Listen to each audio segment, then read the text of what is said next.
पहाट सगळीकडे होते, दिवाळी संध्या पण सगळीकडे होते. आपल्या पाड्याची विशेषता आहे की आपण दिवाळी दुपार करतो आहे. तर दिवाळी दुपारचं आयोजन नेमकं काय निमित्ताने केलं गेलं, याच्यामागे काय उद्देश आहे, काय उद्दिष्ट आहे, काही मोठं आहे का का असंच आपलं एक मराठी गाण्यांचा कार्यक्रम? तसं नाही आहे. ते जे काही आहे ते आपण प्रभाकरजींच्याकडनं ऐकूया. नमस्कार. गेली 3 वर्ष हा पाडा शोधून काढल्यानंतर आणि या पाड्यावरच्या ज्या दमनगंगा नदीवरच्या पुलासाठी 1.5-2 वर्ष अथक प्रयत्न केल्यानंतर सरकारकडून तो पूल मंजूर करून घेऊन त्या पुलाचं बांधकाम सुरू करून त्या पुलाचं भूमिपूजनाच्या दिवशीही आपण इथेच याच ठिकाणी मोठ्या संख्येनं तो कार्यक्रम केला होता. मला आठवतं गेल्या वर्षीच्या या दीपोत्सवाच्या कार्यक्रमाला म्हणजे तो ह्या वर्षी थोडासा मोठ्या प्रमाणात साजरा करतो आहे आपण. गेल्या वर्षी आपणच सगळे होतो आणि अगदी छोट्या प्रमाणात आपण केला होता. त्यावेळेला ते एक काका इथे म्हणाले होते की आमचं तेवढं काम करा, ते नदीवरचा पूल आणि रस्ता.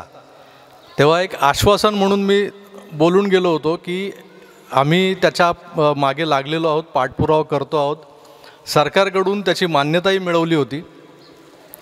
माननीय मुख्यमंत्री एकनाथ शिंदे साहेबांनी आणि खासदार डॉक्टर श्रीकांत शिंदे साहेबांनी आपल्या विनंतीला मान देऊन हा जो पूल आहे या अशा आदिवासी पाड्यावर, जिथे सहजासहजी इथल्या स्थानिक आमदारालाही त्याचा आमदार निधी, विकास निधी मागच्या 25 वर्षात आणता आला नाही.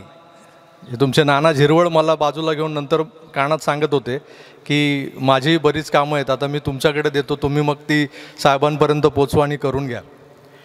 पण कसं असतं की मी काय ते सगळं करणाऱ्यातलं नाही. मला फक्त इथल्या नदीवरच्या पुलाशी देणं घेणं होतं. इथे आल्यानंतर ज्या गोष्टी दिसल्या, आपण वेगवेगळ्या गोष्टी पाड्यावर केल्या, अभ्यासिका बांधली, इथे सोलार स्ट्रीट लाईट लावल्या, शाळेला आपण कम्प्युटर्स दिले. दरवर्षी जून महिन्यात येऊन आपण शाळेतल्या विद्यार्थ्यांना शालेय साहित्य वाटप करतो. आणि आजवर आपण टप्प्याटप्प्याने इथे म्हणजे कधी दर महिन्याला येणं असो, 1.5 महिन्याला येणं असो, 2 महिन्यांनी येणं असो, जसं जमेल तसं आम्ही येतो, तुम्हाला भेटतो, तुमच्यासोबत बसून तुम्ही जे देता ती मीठ भाकरी खातो आनंदाने आणि तुमच्याशी संवाद साधून तुम्हाला काय अडचणी आहेत त्या समजून घेत त्या अडचणी दूर करण्याचा प्रयत्न करत असतो. त्यातली सगळ्यात मोठी अडचण जी होती या नदीवरचा पूल, तो आपण आता ते एक महत्त्वाचं काम पूर्ण केलेलं आहे. त्या पुलाचं बांधकाम सुरू झालेलं आहे. 1-1.5 वर्षात तो पूल बांधलाही जाईल, पूर्ण होईल. जसा पूल होईल, पूल झाल्यानंतर अर्थातच हा जो काही त्याला जोडणारा रस्ता आहे तो रस्ता काय अर्धवट राहणार नाही. तो रस्ता मंजूर झालेला आहे, त्या रस्त्याचं कामही सुरू होणार होतं, पण आचारसंहितेमुळे ते अडकलेलं आहे. आणि ते अनिलला आणि यांना पण सांगितलं होतं आपण की रस्त्यासाठी थोडासा धीर धरा, निवडणुका झाल्या की त्याच्या पुढच्याच आठवड्यात आपण त्यांच्या परत मानगुटीवर बसून तो रस्ताही पूर्ण करून घेऊ. सुदैवानं मागच्या 2-2.5 वर्षात बदललेलं जे सरकार होतं, त्या सरकारचे जे प्रमुख होते, अगदी मुख्यमंत्री एकनाथजी शिंदे असोत किंवा उपमुख्यमंत्री देवेंद्र फडणवीस असोत, या दोन्ही माणसांना गोरगरिबांशी कुठेतरी जो कळवळा असतो, कुठेतरी एक टच असतो. त्यांच्याकडे जी कामं मी घेऊन गेलो होतो त्या दोन्ही एवढी मोठी माणसं आहेत. म्हणजे एकतर माजी मुख्यमंत्री, आताचे उपमुख्यमंत्री देवेंद्र फडणवीस, त्यांना भेटणं सहजासहजी शक्य होत नाही.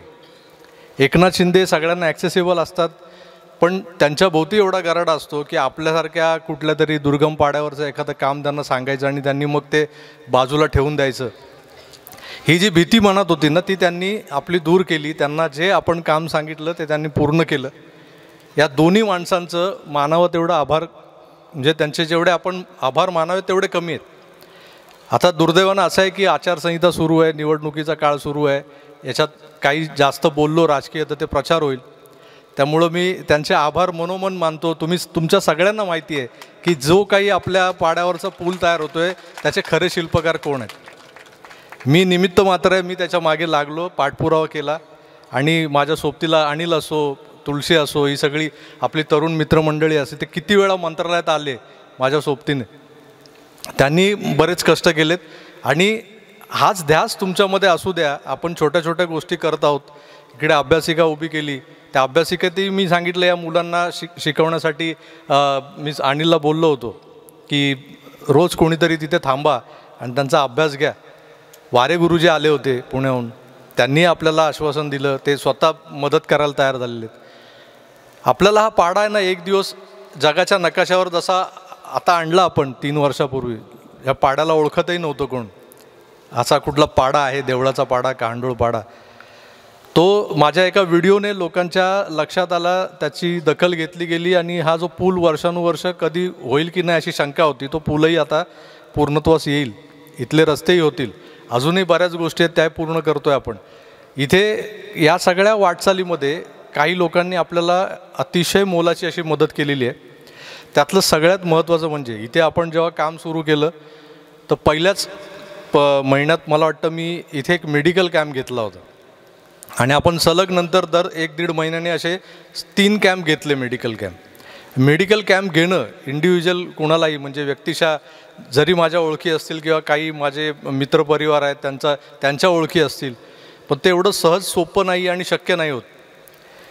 तर यासाठी आपण नाशिकच्या श्री गुरुजी रुग्णालय जे आहे त्यांच्याशी संपर्क साधला होता आणि त्यांना विनंती केली होती की तुमचं एक खेडोपाडी जे काम आहे ते पाड्यांवर त्यांचा फिरता दवाखाना फिरतो, त्यांची जी OPD असते ती OPD आमच्याही पाड्याला मिळावी म्हणून मी सतत वर्षभर त्यांचा पाठपुरावा केल्यानंतर मागच्या वर्षी 10 ऑक्टोबरला आपल्या पाड्यावर त्यांची OPD सुरू झाली. यावर्षी 10 ऑक्टोबरला 1 वर्ष पूर्ण झालं. 10 ऑक्टोबरला त्या वर्षपूर्तीनिमित्त काहीतरी करायचं असं आम्ही ठरवलं होतं, पण अनेक गोष्टी होत्या. मुंबईत राहून नाशिकला येऊन या सगळ्या गोष्टी करणं सोपं नाही आहे, तर ते राहून गेलं. आता दिवाळीचा जो कार्यक्रम आपण दीपोत्सवचा करायला घेतला आहे, तर तो असा मंगळवारी ऑड डेला का घेतला असं बऱ्याच लोकांनी मला विचारलं. तर त्याचं कारण एकच आहे की या पाड्यावर मंगळवारी श्री गुरुजी रुग्णालयाचा तो फिरता दवाखाना येतो, त्यांची ती फिरती जी OPD असते आणि त्या सगळ्या मंडळींचं, खास करून मिलिंद जोशींचं आणि त्यांच्या टीमचं मला कौतुक करायचं होतं, त्यांचे आभार मानायचे होते. एका शब्दाखातर आम्ही शेवटी कसं आहे की हा संघ परिवार जो आहे, एकमेकांना विनंती केल्यानंतर त्यांना कळतं की कुठल्या भागात काय चाललेलं आहे. गुरुजी रुग्णालय संघाचाच भाग आहे, संघाच्याच आयामातला एक तो आयाम असल्यामुळं आपण केलेल्या विनंतीला त्यांनी चटकन मान्यता दिली आणि हा फिरता दवाखाना तुमच्या सगळ्यांसाठी सुरू केला. म्हणजे आम्ही जे दर 2 महिन्यांनी इथे मेडिकल कॅम्प घ्यायचा जो काही उपद्व्याप करत होतो, म्हणजे मुंबईवरून ह्याच्या पाया पड, त्याच्या पाया पड, डॉक्टर्सना बोलव, आता हे सगळं टाळण्यासाठी हा फिरता दवाखाना सुरू झाला आहे. दर आठवड्याला तुमच्याकडे OPD येते. तुम्ही सगळे त्याचा फायदा घेत आहात, पण त्यांची एक तक्रार आहे की त्यांनी काही गोष्टींसाठी तुम्हाला जे काही सुचवलेलं होतं त्याच्यावर तुम्ही अंमलबजावणी करत नाही. आता मिलिंद जोशी नाही आहेत, नाहीतर ते असते तर मी त्यांनाच सांगणार होतो की ज्या तक्रारी आहेत त्या तुम्ही त्यांचे कान पिळा म्हणून. तर कृपया असं करू नका. हे सगळं तुमच्यासाठी चाललेलं आहे. आम्ही काय शहरात राहतो, आम्हाला तिथे हव्या तेवढे सुविधा उपलब्ध आहेत, हॉस्पिटल्स आहेत, सरकारी दवाखाने आहेत, पण इथे जे तुमच्यापर्यंत आणून दिलेलं आहे त्याचा उपभोग घ्यायला तरी तुम्ही मागे पुढे बघू नका. काही गोष्टी कॅटरॅक्टच्या ऑपरेशनसाठी पण मागे बोललेलं तर तीही लिस्ट दिलेली नाही आहे. हे बाकीच्या पाड्यांकडून चांगला प्रतिसाद मिळतो अशी त्यांची तक्रार आहे. मला मिलिंद जोशी म्हणाले काहीतरी हे आहे. तर आज मुद्दाम मंगळवारी हा कार्यक्रम ठेवण्यामागचं कारण एकच आहे की त्यांची जी टीम आहे त्या टीमचा मला सगळ्यात आधी सत्कार करायचा आहे, म्हणजे छोटेखानी सत्कार. कारण एक त्यांनी उपकार असं नाही म्हणणार, पण एक ऋण आहेत, ते ऋण ते आपण त्यांचा आभार व्यक्त करून ते ऋण फेडण्याचा छोटेखानी प्रयत्न करूया. तर मी त्या टीमना इकडे बोलवतो स्टेजवर. सुरुवात त्यांच्या सत्काराने करूया, कारण त्यांना इतर पाड्यांवर जायचं आहे. त्यांची ते कर्तव्य प्रथम अशी मंडळी आहेत ते आले, इतका वेळ बसली, गाण्यांचा आस्वाद घेतला.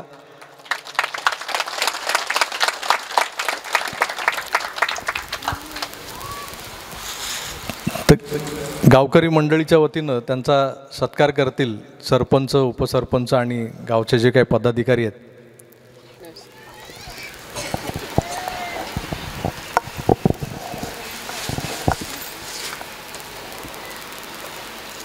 धीरज चव्हाण, हां बोला. नमस्कार सगळ्यांना. श्री गुरुजी संचालित सेवा संकल्प समितीतर्फे आम्ही 80 पाड्यांवर काम करतो आहे. आमच्या 2 टीम असतात, एक 1 टीम आणि बी टीम. तर माझ्याकडे 45 पाड्यांचं काम आहे. ह्या रूटला आपल्याला मला वाटतं 1 वर्ष पूर्ण झालं आहे ना. इथे दुसरी टीम काम करते. पण आमची तक्रार अशी आहे या 1 वर्षात की जे आउटपुट आम्हाला तिकडे मिळते, म्हणजे लोकांना आपलं आरोग्यच नाही तर शेती, आपण 7 आयामावर काम करतो, तर त्या सगळ्या सुविधा लोकांना मिळायला पाहिजे. त्यासाठी गावकऱ्यांनी पण पुढाकार घ्यायला पाहिजे. तर मी अशी अपेक्षा करते की पुढच्या वर्षी जेव्हा आपण भेटू तर इथे एखादा मोठा प्रकल्प सुरू झालेला असला पाहिजे. होईल का? नक्की? ठीक आहे, थँक्यू.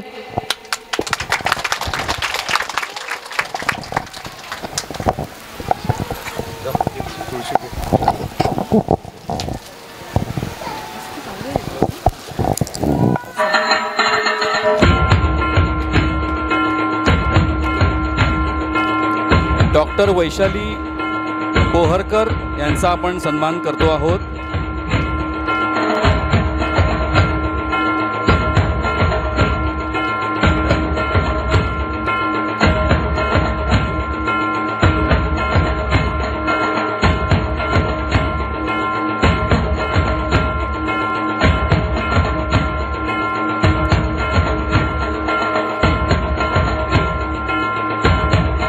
तसंच चित्रा शर्मा,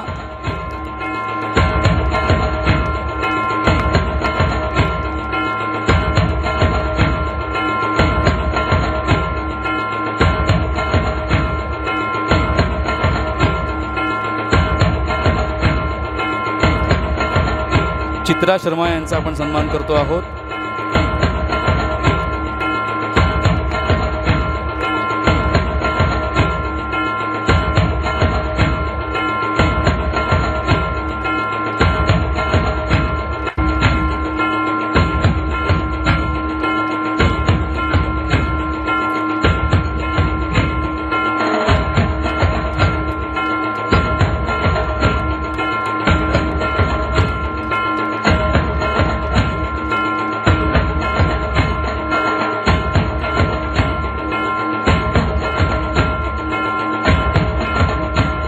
तसंच श्री गुरुजी रुग्णालयाच्या फिरत्या दवाखान्याचे सारथी धीरज चव्हाण यांचा आपण सन्मान करत आहोत.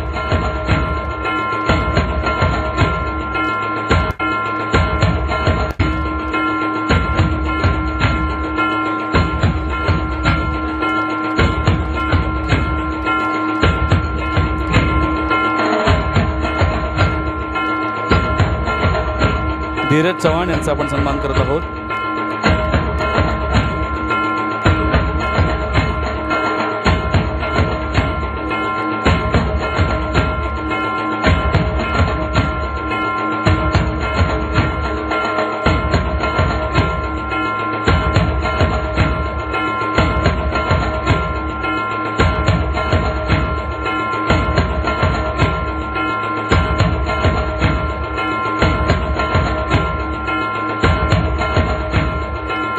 तसंच माजी नगरसेविका संगीता हेमंत गायकवाड यांचा आपण सन्मान करत आहोत. त्यांनी कृपया इकडे यावं.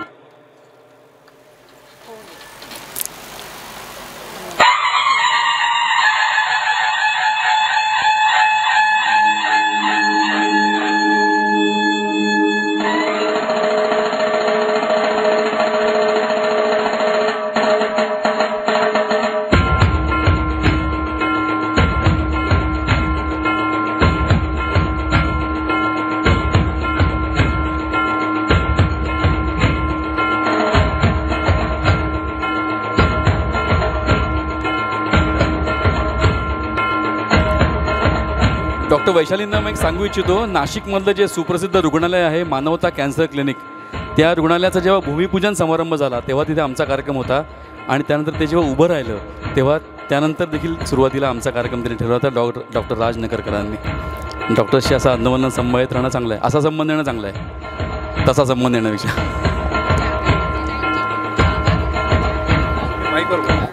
आकार DJ9चे पण खूप आभार. त्यांनी इतका सुंदर बहारदार कार्यक्रम आपल्या लोकांसाठी केला. इथे असेच वारंवार कार्यक्रम आयोजित करा तुम्ही. हा पण एक मेडिकल कॅम्पच आहे प्रभाकरजी.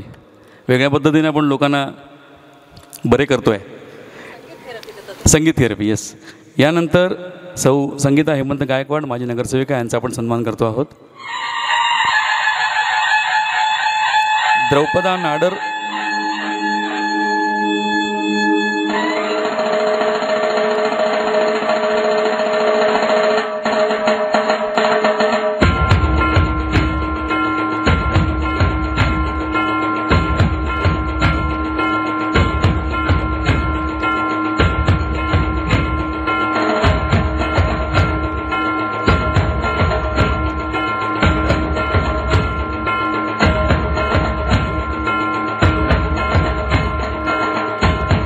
यानंतर माननीय श्री हुंडीवाले काका यांचा आपण सन्मान करणार आहोत.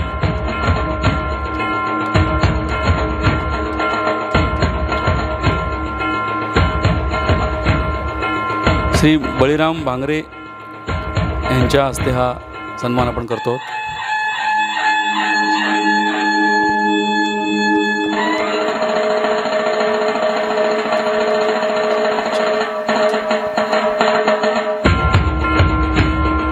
माननीय श्री हुंडीवाले काका यांचा सन्मान आपण श्री बळीराम भांगरे दाजी सर यांच्या हस्ते करतो.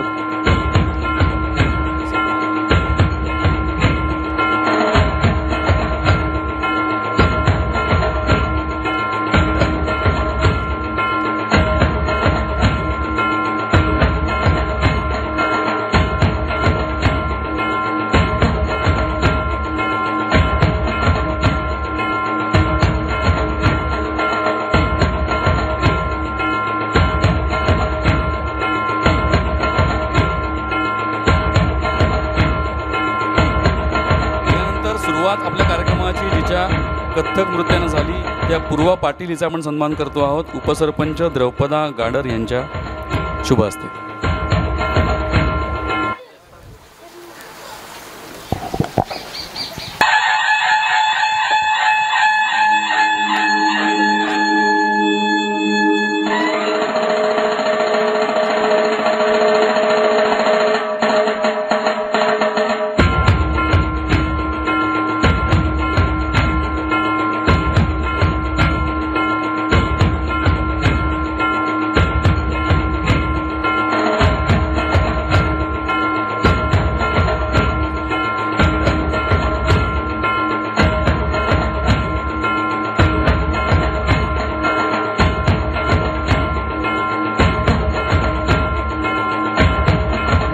यानंतर पियुष पाटील यांचा आपण सन्मान करत आहोत. होगट भांगरे यांच्या हस्ते.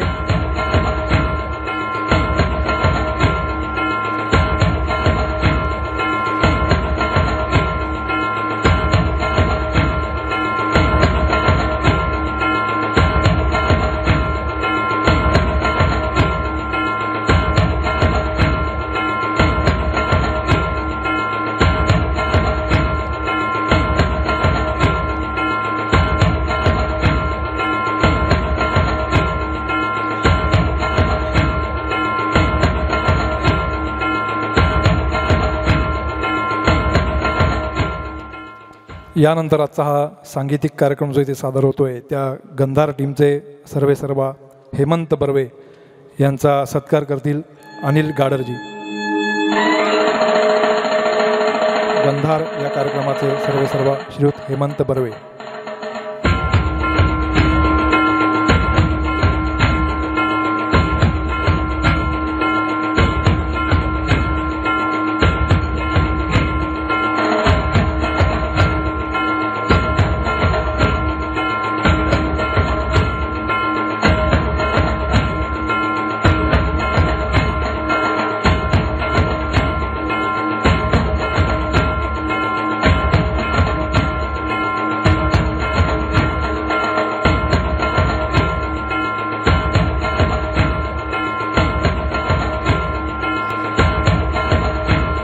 आणि एक सन्मान आकार डिजिनाईनचे श्री प्रभाकर सूर्यवंशी सर यांचा यादीत आहे, मला माहिती नाही.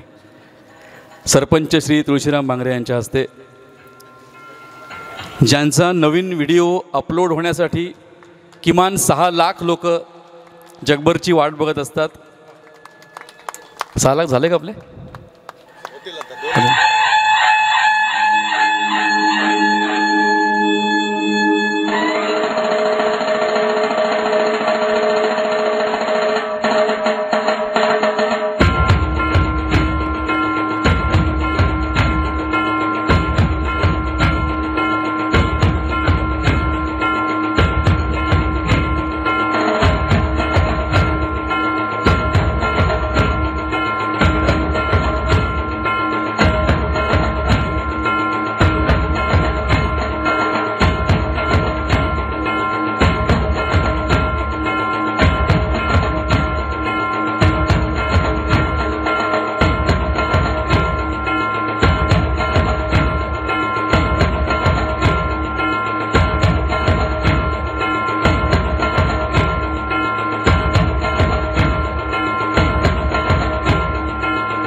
आमच्या गायिका पल्लवी केळकर यांचा सन्मान अर्चना भांगरे यांच्या हातून आपण करतो आहोत.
आमचे गायक निलेश निरगुडकर यांचा आपण सन्मान करतो आहोत.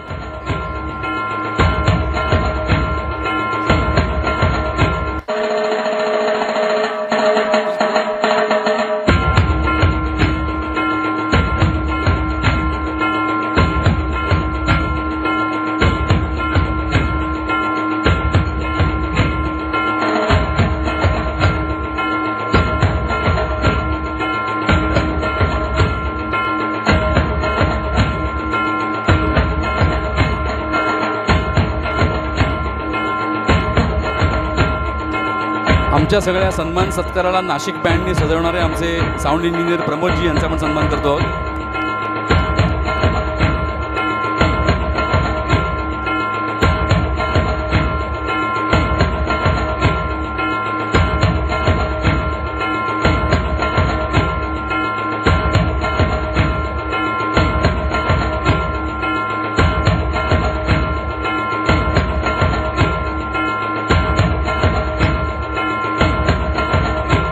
स्वरांजली साऊंडचे प्रमोद यांचा आपण इथे सन्मान करतो आहोत.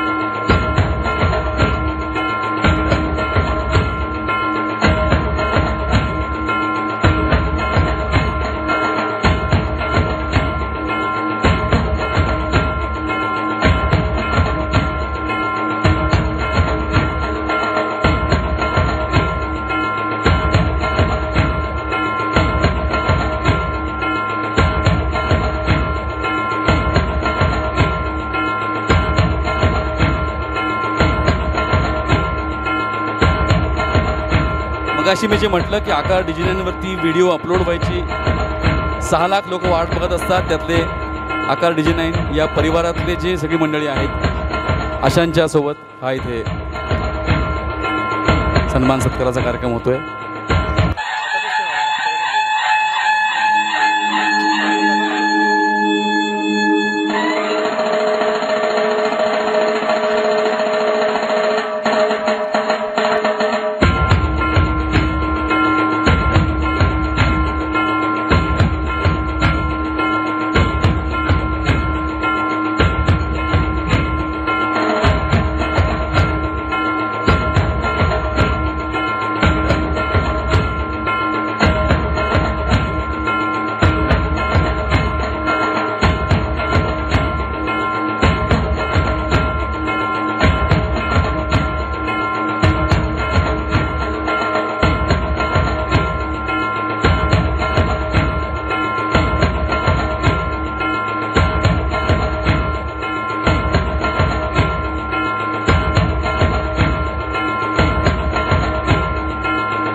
त्यांच्याशी भेटल्यानंतर तुम्हाला काय झालं? हां हां माझ्याकडे आहे मस्त इन्स्ट्रुमेंट क्लासिकल आहे. फोनमध्ये आहे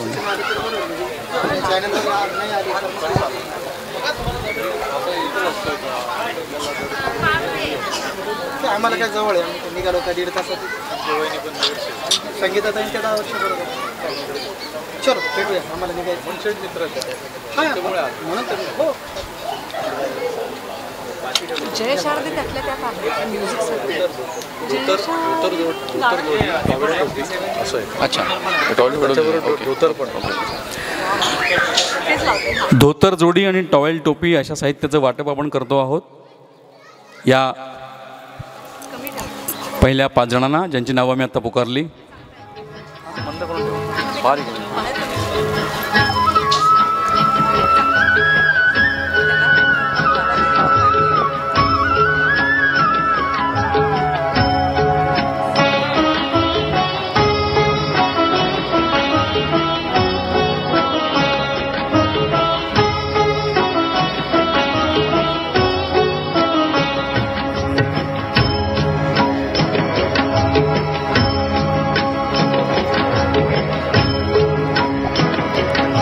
धोतर जोडी टॉवेल टोपी असं प्रभाकरजींच्या हस्ते आपण साहित्याचं वाटप करत आहोत. मधुकर गोविंद नाडर, विठ्ठल लक्ष्मण भांगरे, बंडू दामू भांगरे, सुरेश दामू भांगरे आणि खंडू सखाराम चिखले या 5 जणांना. शेतकरी टोपी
ब्लँकेट आणि साडी यांचं वाटप होत आहे.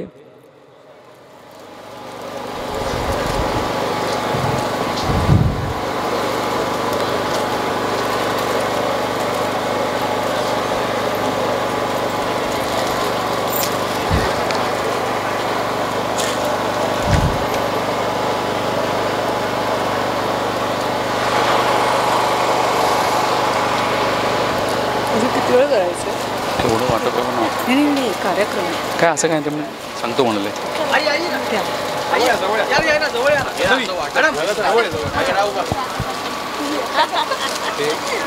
गावकरी वाटतं हां हे फक्त प्रातिनिधिक हां हां ठीक आहे. ह्या साडी आणखीन ब्लँकेट आणखीन धोतर जोडी टॉवेल टोपी या वाटपानंतर बाकीचं वाटप हे नंतर कार्यक्रमानंतर केलं जाईल. आपण कार्यक्रमाकडे वळणार आहोत. पुन्हा एकदा आमचे सूर शब्द गाणी आणि तुमच्या टाळ्या चालेल ना. हो म्हणण्यात लय कंजूशी बाबा इकडे होच म्हणत नाहीत. हां लहान मुलांना फटाके फक्त राहिले ते देऊन टाका ना 5 मुलांना. कुठे हां बरं. श्रावण भांगरे, राजेंद्र भांगरे, मयूर बळीराम भांगरे, जागृती भांगरे आणि सचिन भांगरे यांनी पटकन इकडे यायचं आहे. चटकन पटकन फटाफट. श्रावण भांगरे, राजेंद्र भांगरे, मयूर भांगरे, जागृती भांगरे आणि सचिन भांगरे यांना या दिवाळीचा आनंद शतगुणित करण्यासाठी फटाक्यांची भेट देत आहोत आपण.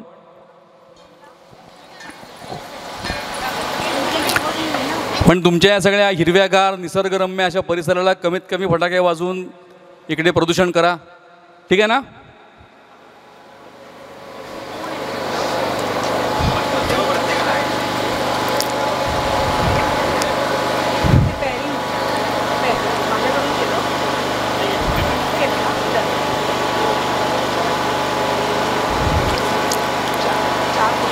हे फटाके तुळशीच्या लग्नापर्यंत पुरवायचे आहेत. त्याच्यानंतर मग निवडणुकीचे निकाल लागतील तेव्हा पण उपयोगामध्ये येतील. त्याच्यानंतर 31 डिसेंबरला नववर्ष सुरू होईल तेव्हा पण उपयोगात येतील. थोडे थोडे वाजवायचे.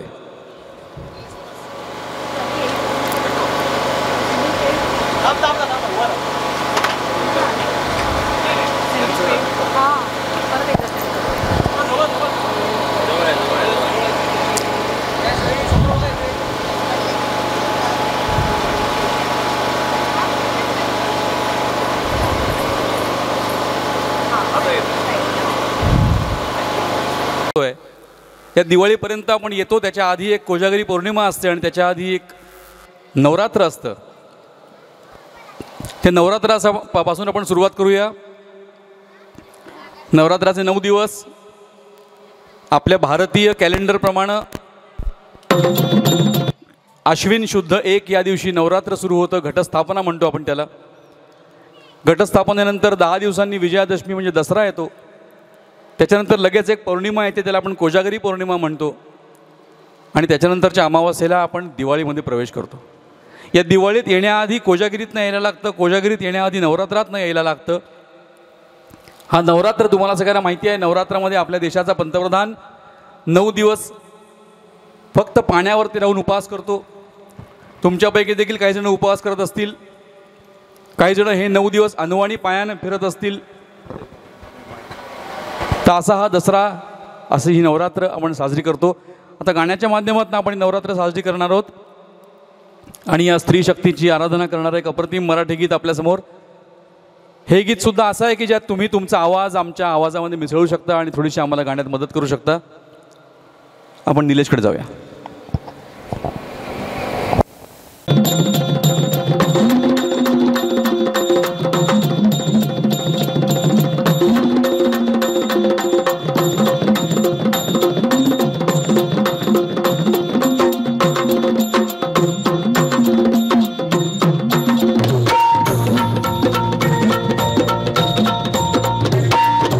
आई भवानी तुझ्या कृपेने तारसी भक्ताला. आई भवानी तुझ्या कृपेने तारसी भक्ताला. अगाध महिमा तुझी माऊली वारी संकटाला, अगाध महिमा तुझी माऊली वारी संकटाला. आई कृपा करी माझ्यावरी जागवितो रात सारी, आई कृपा करी माझ्यावरी जागवितो रात सारी. आज गोंधळाला ये, गोंधळ मांडला भवानी गोंधळाला ये, गोंधळ मांडला गंबे गोंधळाला ये, गोंधळ मांडला भवानी गोंधळाला ये, गोंधळ मांडला गंबे गोंधळाला ये.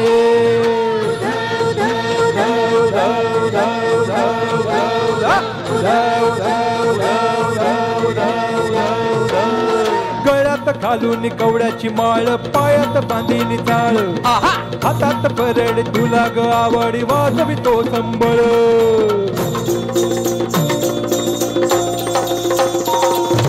धगधगत्या ज्वालेतून आली तूच जगन्माता, भक्ती दाटून येते आई नाव तुझे घेता. आई कृपा करी माझ्यावरी जागवितो रात सारी, आई कृपा करी माझ्यावरी जागवितो रात सारी. आज गोंधळाला ये, गोंधळ मांडला भवानी गोंधळाला ये, गोंधळ मांडला गंबे गोंधळाला ये, गोंधळ मांडला भवानी गोंधळाला ये, गोंधळ मांडला गंबे गोंधळाला ये. अप्पा बाईचा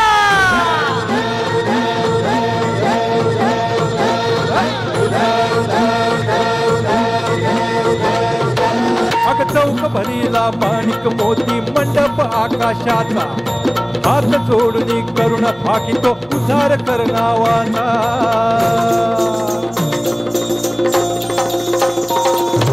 अधर्म निर्दाळून धर्म हा आई तूच रक्षिला, महिषासुर मर्दिनी पुन्हा दैत्य इथे मातला.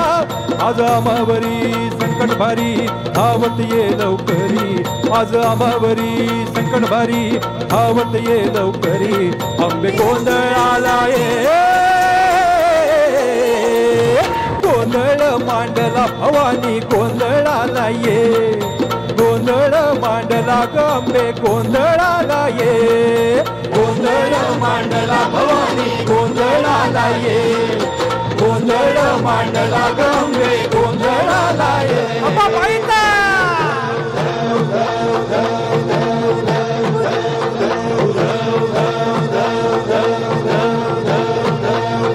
बोल भवानी मातेचा.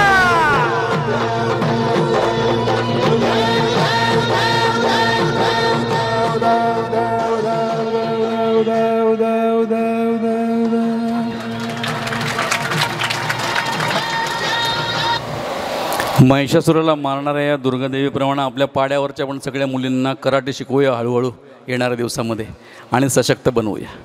अशा या नवरात्रानंतर येते कोजागरी पौर्णिमा. या कोजागरीच्या रात्री तुम्हाला माहिती आहे, को जागरती म्हणत लक्ष्मीदेवी आपल्या घरात जे जे जागे असतात, जे जे तिच्या आठवणीत असतात, जे जे तिच्या ध्यानात असतात, त्यांच्या आयुष्यामध्ये प्रवेश करते.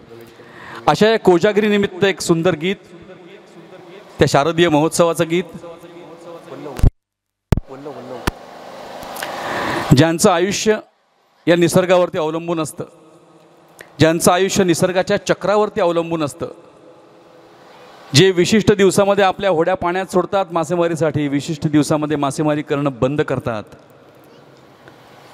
अशांची आठवण, अशांना अर्पण केलेलं गीत, हृदयनाथ मंगेशकरांनी संगीतबद्ध केलेलं गीत, लता मंगेशकर आणि हेमंत कुमार यांनी गायलेलं गीत, मराठीतलं एक फार अव्वल दर्जाचं कोळी गीत, ज्याच्यामध्ये या चंद्राचा खूप सुंदर उल्लेख आहे, ज्याच्यामध्ये या चंद्राच्या चांदण्याचा खूप सुंदर उल्लेख आहे.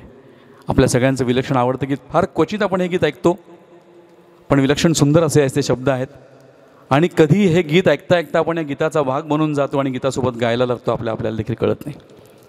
असे सुंदर शब्द आपल्यासमोर.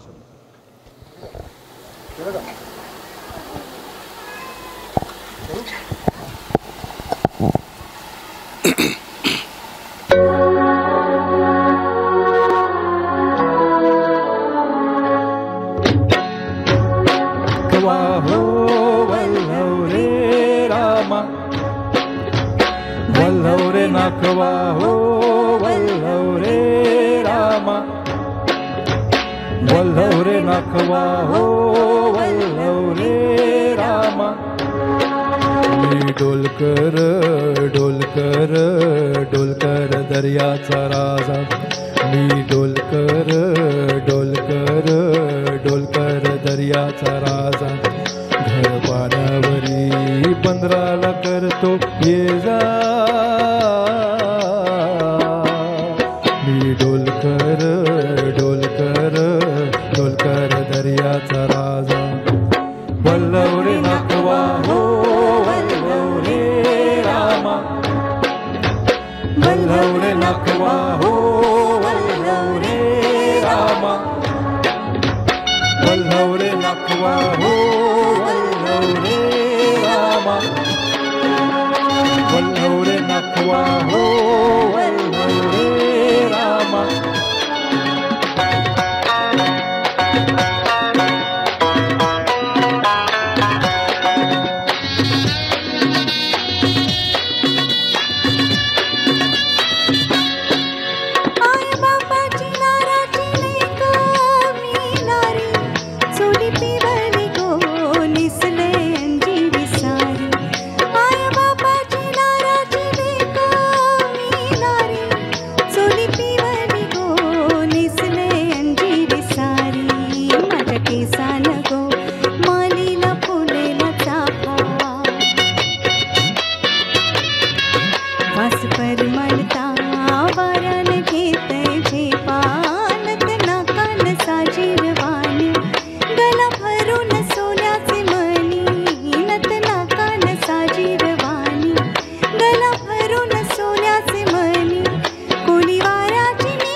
गो दर्याचा दर्याचा दर्याचा दरारा मोठा, कवा पाण्यावरी उठतान डोंगर लाटा लाटा लाटा लाटा. या गो दर्याचा दर्याचा दर्याचा दरारा मोठा, कवा पाण्यावरी उठतान डोंगर लाटा लाटा लाटा लाटा. कवा उदान वारा शिराला येते फारू, कवा पाण्यासुनी आभाला भिडते तारू, कवा पाण्यासुनी आभाला भिडते तारू. वाट बघून झुरते फिरती मग दर्याला येते भरती, वाट बघून झुरते फिरती मग दर्याला येते भरती. जाते पाण्यानं भिजून धरती, येते भेटाया तसाच भरतार माझा, येते भेटाया तसाच भरतार माझा. मी डोलकर डोलकर डोलकर दर्याचा राजा. वल्लव रे नाखवा हो वल्लव रे रामा, वल्लव रे नाखवा हो वल्लव रे रामा, वल्लव रे नाखवा हो वल्लव रे रामा, वल्लव रे नाखवा हो वल्लव रे रामा.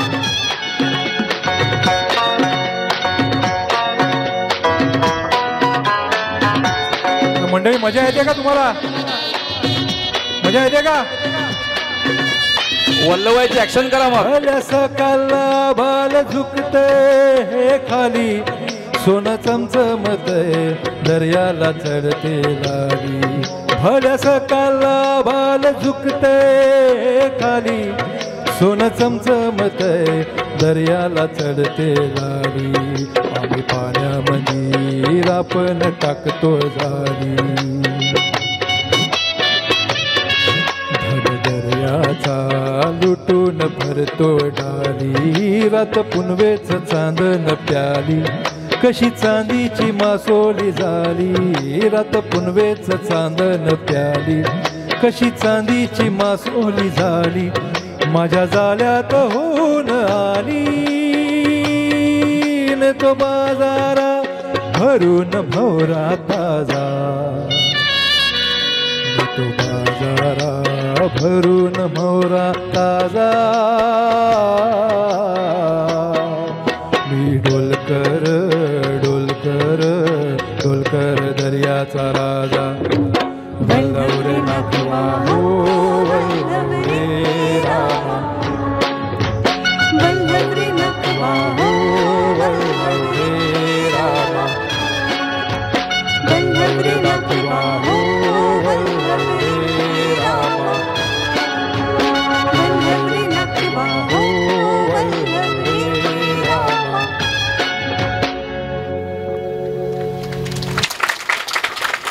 ही होती कोजागिरी पौर्णिमा. कोजागिरी पौर्णिमा आणि त्याच्यानंतर येणारी त्रिपुरारी पौर्णिमा, या दोन पौर्णिमांच्या मधल्या अमावास्येला बरोबर दिवाळी येते. अश्विन अमावास्येला असं म्हणतात की बाहेर मिट्ट काळोख असताना जिथं प्रकाश असेल तिथंच ही लक्ष्मी प्रवेश करते. म्हणून त्या दिवशी संध्याकाळी आपण लक्ष्मी पूजन करतो, जसं परवा केलं असेल तुम्ही. या दिवाळीबद्दल बोलताना असं म्हणतात की तम उजळून जावो एवढा प्रकाश दे, मती काजळो नये एवढा आशिष दे. फक्त आपल्या धर्मामध्ये या बाहेरच्या निसर्गातल्या सगळ्या गोष्टींचा सन्मान करणारे सण आहेत. बाकी कोणत्याही धर्मामध्ये अशा प्रकारचे सण नाही आहेत. बाहेर चंद्र आणि तारे आणि सूर्य यांच्या बारीक बारीक गोष्टींवर नजर ठेवून आपण त्यांना सण म्हणून हे पृथ्वीवरती साजरे करतो. तो चंद्र कुठे बसला आहे? 3.5 लाख किलोमीटरवरती बसला आहे. पण 3.5 लाख किलोमीटरवरती बसलेला चंद्र आपल्या पृथ्वीवरच्या समुद्रामध्ये लाटा उत्पन्न करतो, एवढी ताकद त्या चंद्रामध्ये असते.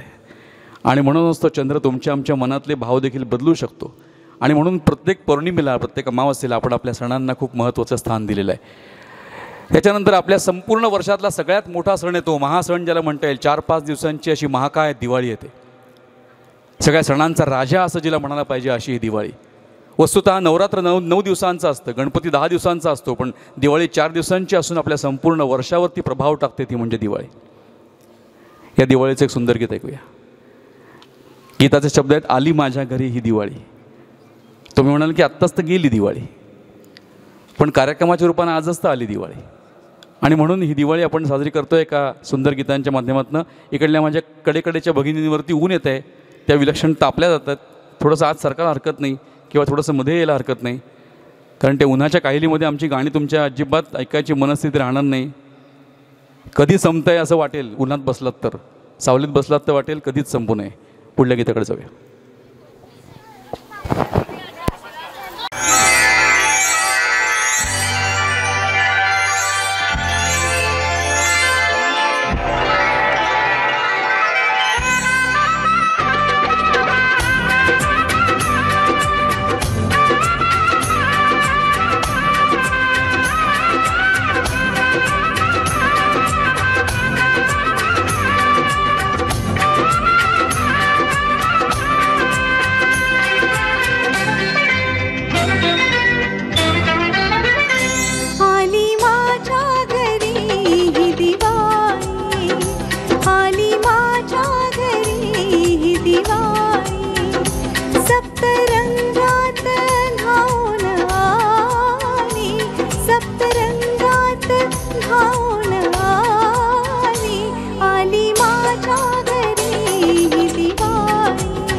मंद चांदणे धुंद श्वास हा मी तर त्यात भिजावे. जन्म जन्म रे तुझ्या संगती एक रूप मी व्हावे. प्रीत नयनी वसे लाज गाली हसे. प्रीत नयनी वसे लाज गाली हसे. कोर चंद्राची फुलते भाळी आली माझ्या घरी ही दिवाळी. आली माझ्या घरी ही दिवाळी.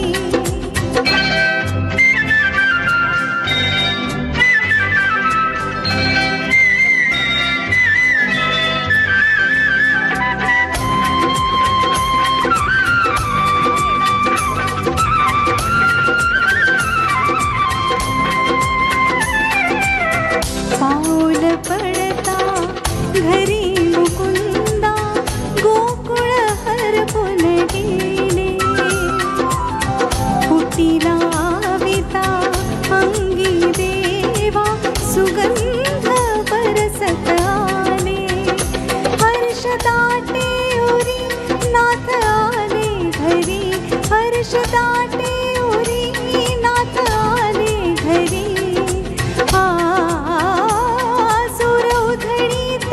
आली भोपाळी आली माझ्या घरी ही दिवाळी. आली माझ्या घरी ही दिवाळी.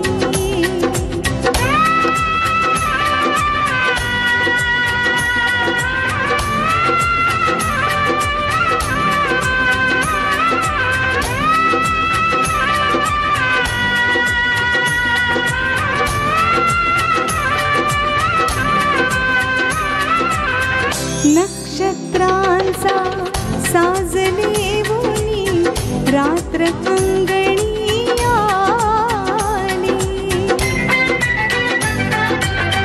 नक्षत्रांचा साजले उनी रात्र अंगणी आली. दीप उजळले नयनी माझ्या ही तर दीपावली. संग होता हरी जाहले बावरी. संग होता हरी जाहले बावरी. मी अभिसारी काही निराळी आली माझ्या घरी ही दिवाळी. आली माझ्या घरी ही दिवाळी. सप्तरंगात न्हाऊन आली आली माझ्या घरी ही दिवाळी. आली माझ्या घरी ही दिवाळी. ही दिवाळी आणखीन महत्त्वाची असते कारण या दिवाळीमध्ये काही हजार वर्षांपूर्वी या देशामध्ये प्रभू श्रीरामचंद्रांचं पुन्हा एकदा अयोध्येमध्ये आगमन झालं. रावणाचा वध करून महापापी रावणाचा श्रीरामचंद्रांनी लंकेत वध केला. जसं की आपल्याला माहिती आहे की अशा हलकट नराधमांना वध करून ठारच मारायला लागतं. जसं छत्रपती शिवाजी महाराजांनी अफजल खानाला ठार मारलं. त्याचं हृदय परिवर्तन नाही केलं. त्यांना समजावत बसले नाहीत. त्यांच्यापुढे सत्याग्रह नाही केला. त्यांच्यापुढे चरखा घेऊन सूत कातत नाही बसले. त्यांना ठार केलं. जसं प्रभू श्रीरामचंद्राने रावणाला ठार केलं त्याला समजावत नाही बसले. तशी ही दिवाळी त्यासाठी ओळखली जाते. म्हणून आपल्या हिंदू धर्मातल्या सगळ्या देवतांच्या हातात तुम्ही बघाल सगळ्या देवतांच्या हातात शस्त्र आहेत. आपण ज्या हनुमानाच्या मंदिराचा जीर्णोद्धार करणार आहोत त्या हनुमानाच्या हातात सुद्धा गदा असते समोरच्या अन्यायी माणसाच्या टाळक्यात घालण्यासाठी. असते की नाही? आपल्या सगळ्या देवांच्या हातातल्या शस्त्राकडे आपण पहिलं बघितलं पाहिजे. हे सध्याचे दिवस आहेत. हा भगवा रंग आपल्याला तेच सांगतो. ती टोपी नुसती डोक्यात घालण्यासाठी नसते. ते भगवा रंग काय सांगतोय ते लक्षात घेणं आवश्यक असतं. बटेंगे तो कटेंगे असा एक नवीन मंत्र या भारतामध्ये फिरतोय, तुम्हाला माहिती असेल. आणि म्हणून त्या प्रभू श्रीरामचंद्रांचं स्मरण दिवाळीच्या पवित्र दिवशी आपण जितकं चांगल्या चांगल्या माणसांचं स्मरण करू आपल्या आयुष्यावरती काहीतरी चांगला परिणाम व्हायच्या शक्यता निर्माण होतात. आपण कार्यक्रमाला सुरुवात करताना संत ज्ञानेश्वरांचं स्मरण केलं, मग संत तुकाराम महाराजांचं स्मरण केलं. आता आपण प्रभू श्रीरामचंद्रांचं स्मरण करणार आहोत, त्यानंतर छत्रपती शिवाजी महाराजांचं स्मरण करणार आहोत. त्यांचं स्मरण केलं म्हणून हा माणूस घडला, त्यांचं स्मरण केलं म्हणून हा माणूस घडला. प्रभू श्रीरामचंद्रांचं स्मरण करणारं सुंदर गीत. त्या काळातली एक अशीच गरीब स्त्री पण अत्यंत विद्वान स्त्री, तिला विदुषी म्हणतात. विद्वान स्त्रीला विदुषी म्हटलं जातं.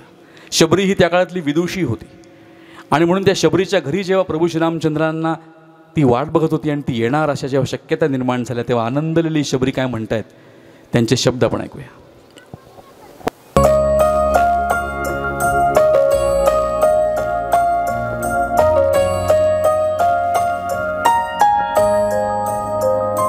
मेरी झोपड़ी के भाग आज खुल जाएंगे, राम आएंगे.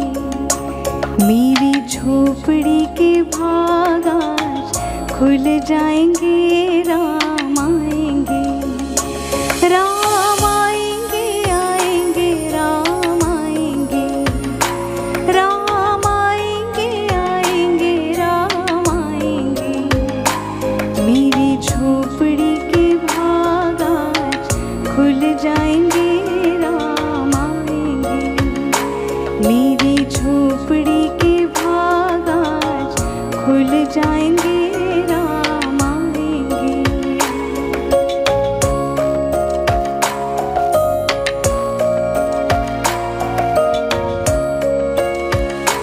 राम आएंगे तो अंगना सजाऊंगी, दीप जला के दिवाली मैं मनाऊंगी.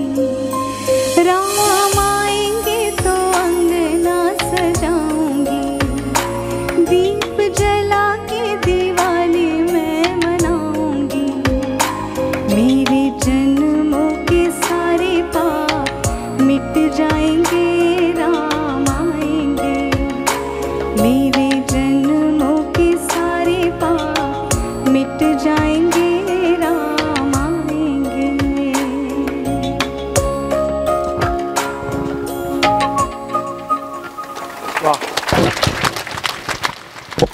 यानंतर मी आत्ताच म्हटलं त्याप्रमाणे आपण छत्रपती शिवाजी महाराजांचं स्मरण करणार आहोत. छत्रपती शिवाजी महाराजांचा इतिहास तुम्हाला शाळेमध्ये किती असतो माहिती नाही. प्रभाकरजी, या आपल्या अभ्यासिकेमध्ये आपण छत्रपती शिवाजी महाराजांची पुस्तकं ठेवूया, किंबहुना मी माझ्याकडची 100 पुस्तकं तुम्हाला किमान तरी आणून देतो असं आत्ता सांगतो. पुढल्या आठवड्यात ती कशी इथपर्यंत येतील तो भाग नंतरचा. छत्रपती शिवाजी महाराज ही व्यक्ती तुम्ही कधी वाचलेत का नाही आठवत नाही, तुम्हाला शाळेत कितपत असतात माहिती नाही, काय शिकवतात त्यांच्याबद्दल कितपत शिकवतात माहिती नाही. पण या छत्रपती शिवाजी महाराजांबद्दल इतकंच म्हणतात की तो देव नव्हता, पण त्याच्यामुळं देवळात देव सुरक्षित राहिला, असे छत्रपती शिवाजी महाराज होते. छत्रपती शिवाजी महाराजांची जेव्हा जेव्हा आठवण होते त्यांच्या मातोश्रींची आठवण होते, जिजाबाईंची. कारण जिजाबाईने छत्रपती शिवाजी महाराज या वयाचे असल्यापासून त्यांच्या हातात तलवार दिली आणि त्यांना शिकवलं ही तलवार कोणावरती उगारायची, तर अशा मोगलांवरती की ज्या मोगलांकडे तिचे स्वतःचे पती नोकरी करतायत, चाकरी करतायत. काय हिंमत लागते विचार करा. आपल्या स्वतःचा नवरा ज्या विजापूरच्या आदिलशहाच्या सेवेमध्ये आहे त्या आदिलशहाविरुद्ध, त्या दिल्लीच्या औरंगजेबाविरुद्ध तलवार उचलायला ती छत्रपती शिवाजी महाराजांना शिकवते. छत्रपती शिवाजी महाराजांचे वडील शहाजीराजे यांनी स्वतः 2दा स्वराज्य स्थापनेसाठी प्रयत्न केले होते, पण ते अयशस्वी ठरले. त्याची सल कुठेतरी जिजाबाईंच्या मनामध्ये असेल, म्हणून जेव्हा तिला शिवाजी महाराजांसारखा पुत्र झाला तिने ते स्वप्न त्यांच्या माध्यमातून पूर्ण करायचं ठरवलं.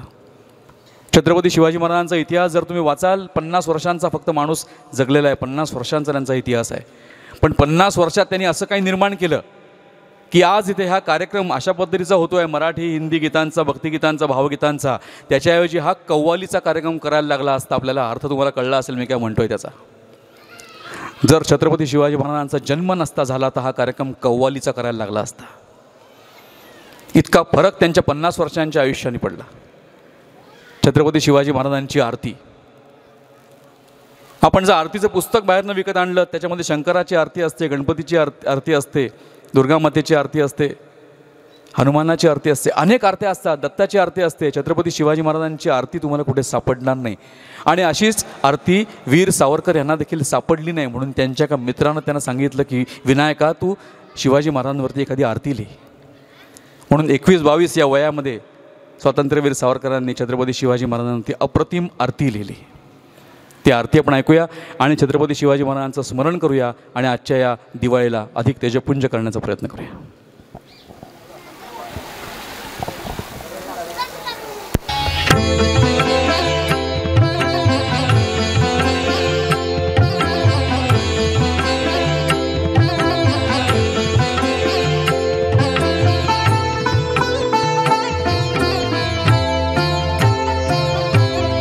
जय देव जय देव जय जय शिवराया, जय देव जय देव जय जय शिवराया, जय जय शिवराया या अनन्य शरणा आर्या ताराया. जय देव जय देव जय जय शिवराया, जय जय शिवराया या अनन्य शरणा आर्या ताराया. जय देव जय देव जय जय शिवराया.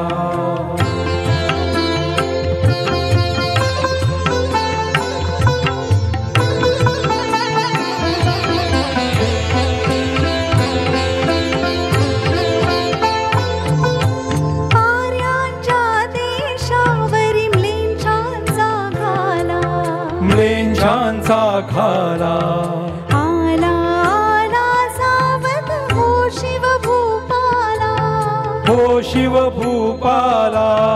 सद्गदिता भूमाता दे तुझ हा केला, दे तुझ हा केला. करुणारव भेदुनी तव हृदय नका गेला.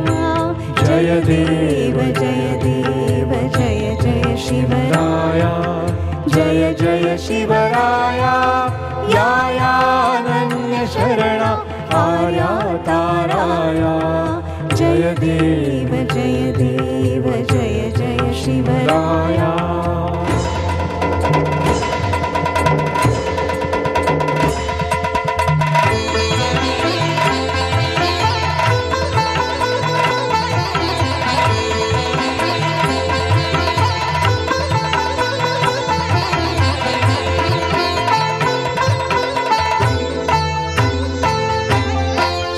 जगदंबाजी स्तव शुंभादिक भक्षी, शुंभादिक भक्षी.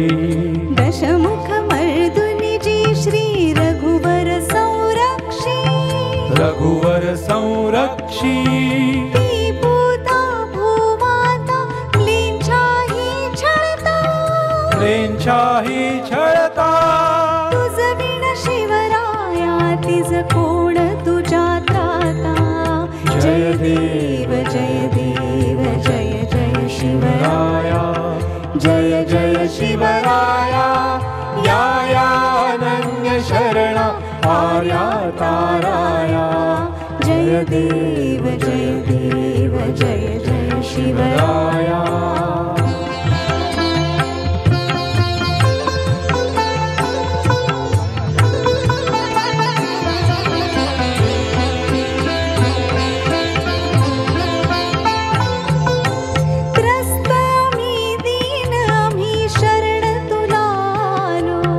शरण तुला आलो, परवशतेच्या पाशी मरणोन्मुख झालो, मरणोन्मुख झालो.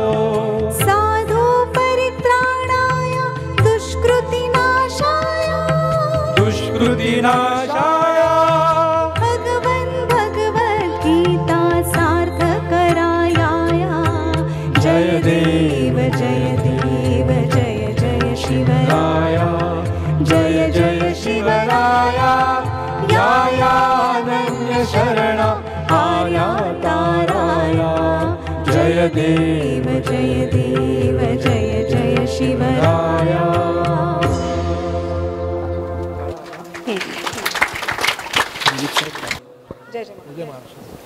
शेवटचं गाणं आपण घेत आहोत. आणि शेवटचं गाणं हे अशा प्रकारच्या अनेक पाड्यांनी, अनेक शहरांनी, 35-36 जिल्ह्यांनी युक्त अशा या तुमच्या आमच्या महाराष्ट्र राज्याचं गीत. महाराष्ट्र हा भारताचा खड्गहस्त झाला पाहिजे असं वीर सावरकरांनी खूप वर्षांपूर्वी म्हटलं. त्या महाराष्ट्राचं गीत हे ज्या महाराष्ट्राला जवळजवळ 700 किलोमीटरचा समुद्र किनारा लाभलेला आहे अशा महाराष्ट्राचं गीत. या महाराष्ट्रानेच संत ज्ञानेश्वरांसारखे संत या महाराष्ट्रात पैदा केले. छत्रपती शिवाजी महाराजांसारखे राजे या महाराष्ट्रामध्ये जन्म पावले. त्या महाराष्ट्राचं गीत. एकापेक्षा एक सुंदर नद्यांनी नाल्यांनी युक्त असा हा महाराष्ट्र. पुढच्या गीतामध्ये आजच्या या कार्यक्रमाच्या अखेर एका सुंदर गीतानं आपण करतो आणि आपल्या राज्याचं स्मरण करून हे राज्य येणाऱ्या निवडणुकीनंतर अधिक तेजानं या देशामध्ये तळपावं अशी इच्छा परमेश्वराच्या चरणांची करून आजच्या कार्यक्रमाची अखेर आपण करणार आहोत. शेवटच्या सुंदर गीताकडे जाऊया.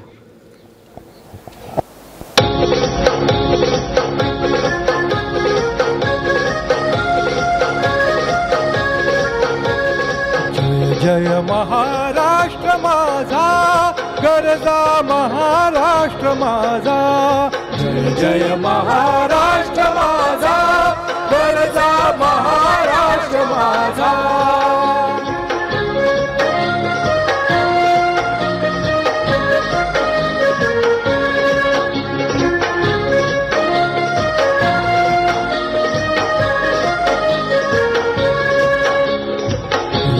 वरदा कृष्णा कोयना भद्रा गोदावरी. देवा वरदा कृष्णा कोयना भद्रा गोदावरी. एकपणाचे भरती पाणी मातीच्या घागरी. एकपणाचे भरती पाणी मातीच्या घागरी.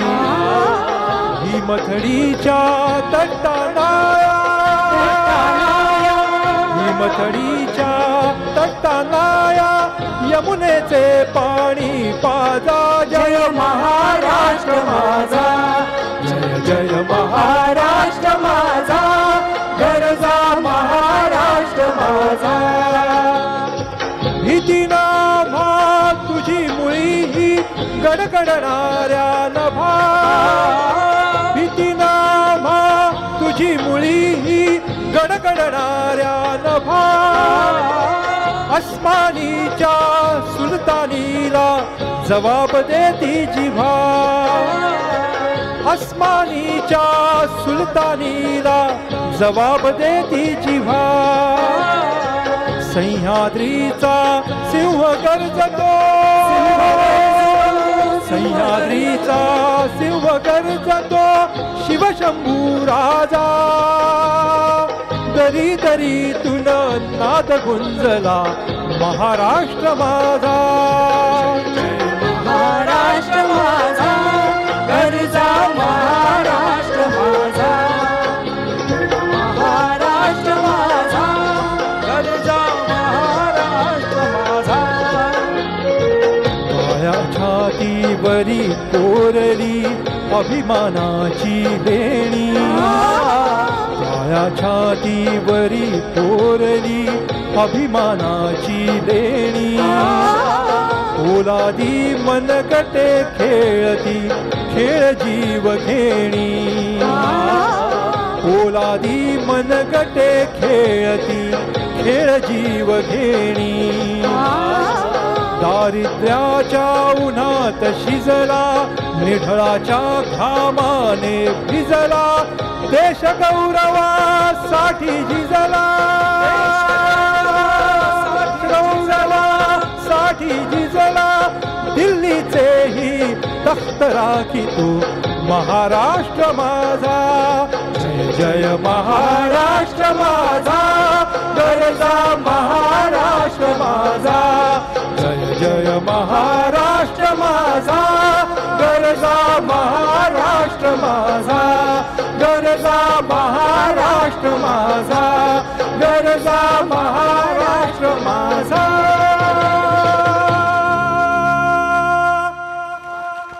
पुन्हा मंडळी असेच भेटूया केव्हा तरी कुठेतरी. तोवर धन्यवाद. शुभ दिवस.